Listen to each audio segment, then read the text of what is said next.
32-year-old Rosemary Bagume can now afford a hearty laugh. Her 6-year-old child Resta survived death in 2011 when a strange disease hit Namtumba district, especially in her village in Sola. Contrast that with what Rosemary and 2-year-old Resta looked like 4 years ago. She had all the signs of a severely malnourished child, but residents had coined a name for this condition, leg disease. It affected over 100 children and over 20 died until the Ministry of Health and partners intervened, convincing them that it was bad feeding. I'd never given her milk, but upon getting to the hospital, it's what she was fed on and other foods we had never eaten.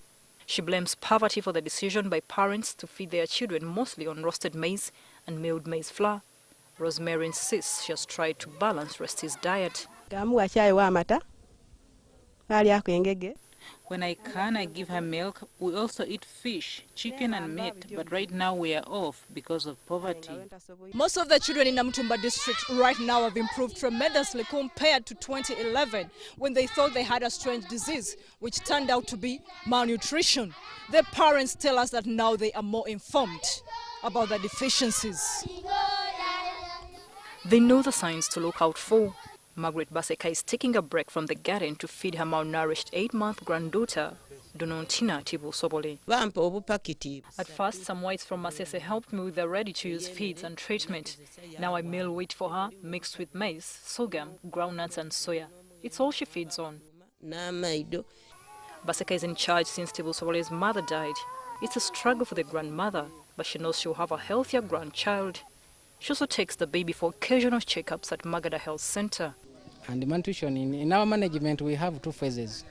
We have the outpatient and the inpatient. So the ones that we get severely malnourished, those ones we refer to referral hospitals and the other treatment sites where they can handle.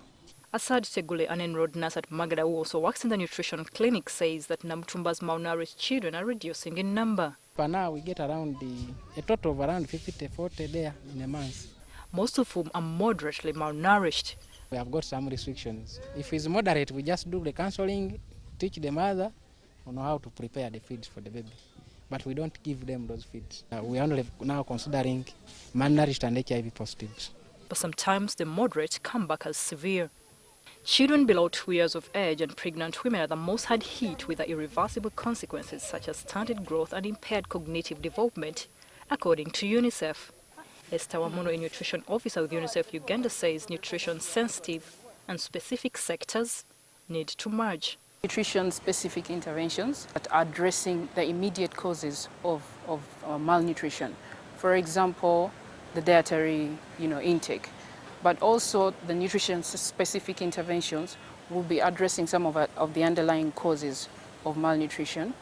For example, the feeding and care practices of young children and also the mothers.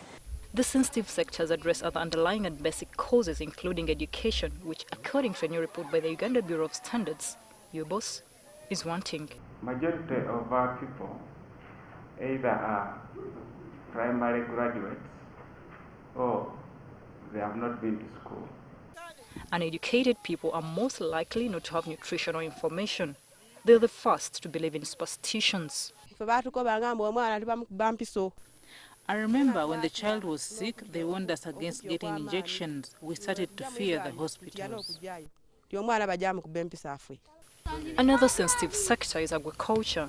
It's no longer a matter of producing food and making it available, but we want it to be, again, the word is nutrition sensitive, in that the quality and the quantity of foods produced are made available to all populations. We also need fortified foods. There is one not having food in the house, but there is one having food, but does not know to feed the child.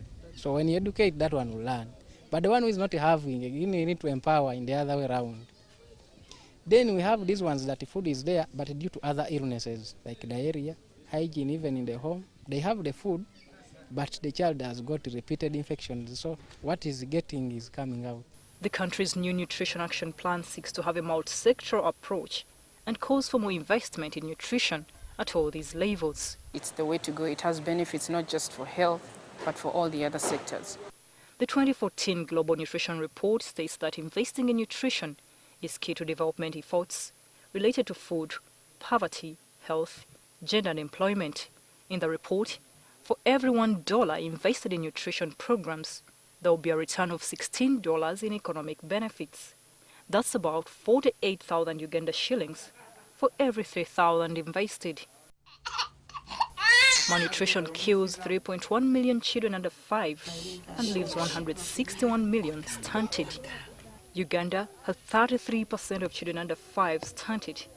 That is about 2 million, and if nothing is done to invest in nutrition, the number could rise. Florence Salimba, NTV, Namutumba District.